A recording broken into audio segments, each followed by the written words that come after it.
મિત્રો, મહાભારતના યુદ્ધમાં અનેક ક્રૂર હત્યાઓ થઈ, જેમાં અભિમન્યુનો વધ. અભિમન્યુ જ્યારે કોઠામાં ફસાયો હતો ત્યારે બધા જ કૌરવોએ ભેગા થઈને એને રહેસી નાખ્યો, લોહી લુહાણ કરીને ખૂબ જ નિર્મમતાથી માર્યો. એવી જ રીતે દુશાસન વધ. દુશાસનની છાતી ચીરીને ભીમેનું લોહી પીધું અને માતા દ્રૌપદીને વાળમાં તેલની જેમ લગાડ્યું. પણ મિત્રો, આ ક્રૂરતા તો કાંઈ નથી. સૌથી ક્રૂર વધ જે તમે સાંભળ્યો નહીં હોય એ થયો હતો શકુનીનો, અને પાંચેય પાંડવોએ ભેગા મળીને ભગવાન શ્રી કૃષ્ણના આદેશ ઉપર કર્યો હતો. તો આ વાત તમને ખબર નહીં હોય, હું તમને કહું છું.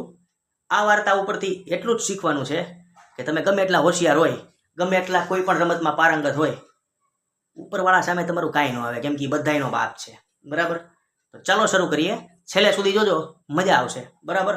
તો મહાભારતના યુદ્ધનો અંત થઈ ચૂક્યો હતો. કૌરવો બધાય મરાઈ ચૂક્યા હતા. પણ એનું જે કારણ હતું ને, શકુની મામા એ જીવતા હતા. અને એક દિવસ એ ઘેરામાં આવી ગયા, પાંચેય પાંડવોના ઘેરામાં આવી ગયા, અને એની હત્યા થાય એમ જ હતી.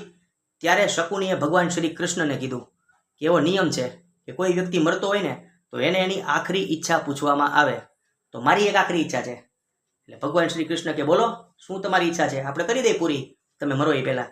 એટલે શકુનીએ કીધું, મારે એ કે છે ને, જેમ પહેલાં રમ્યો હતો ને જુગાર, ઓલી ચોપાઈ, એવી રીતે મારે પાછું રમવું છે, આ પાસા ફેંકીને. એટલે કૃષ્ણ ભગવાન કે કાંઈ વાંધો નહીં, તથાસ્તુ, તારી જે ઈચ્છા છે એ પૂરી થશે. પણ આ વખતે પાંડવો નહીં રમે, આ વખતે હું રમીશ. હવે મિત્રો, અહીંયા ટ્વિસ્ટ છે. બરાબર? શકુની કે કાંઈ વાંધો નહીં. હવે શકુની પાસે દાવ લગાડવા હતું તો નહીં કાંઈ. બરાબર? કેમ કે હારી ગયા હતા, હસ્તિનાપુરે પાંડવો પાસે વયું ગયું હતું.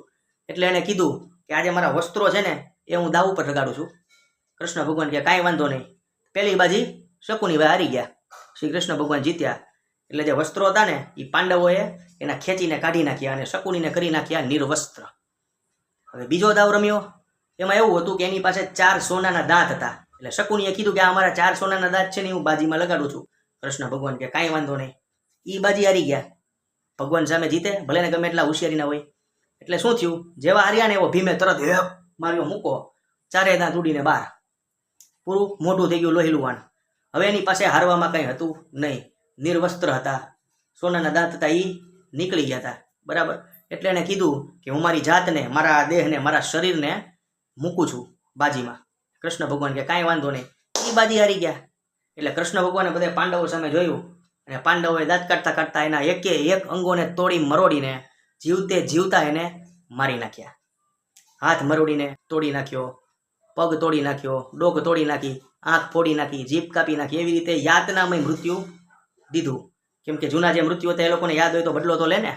તો મિત્રો, આ હતું મહાભારતનું સૌથી ક્રૂર કૃત્ય જે પાંડવો દ્વારા કરવામાં આવેલું હતું, અને એ હતો શકુની વધ. આ બધી જ રીતે યોગ્ય હતો, કેમ કે યુદ્ધમાં તો થાય. બરાબર? જેવું તમારે થયું હોય એવું સામેવાળાને કરો તો એમાં કંઈ ખોટું નથી.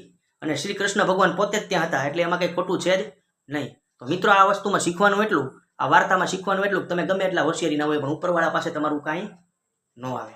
જો આ વિડીયો ગમ્યો હોય તો વિડીયો લાઇક કરો, ચેનલ સબસ્ક્રાઈબ કરો અને વિડીયોને શેર કરો. આગની જેમ ફેલાવી દો.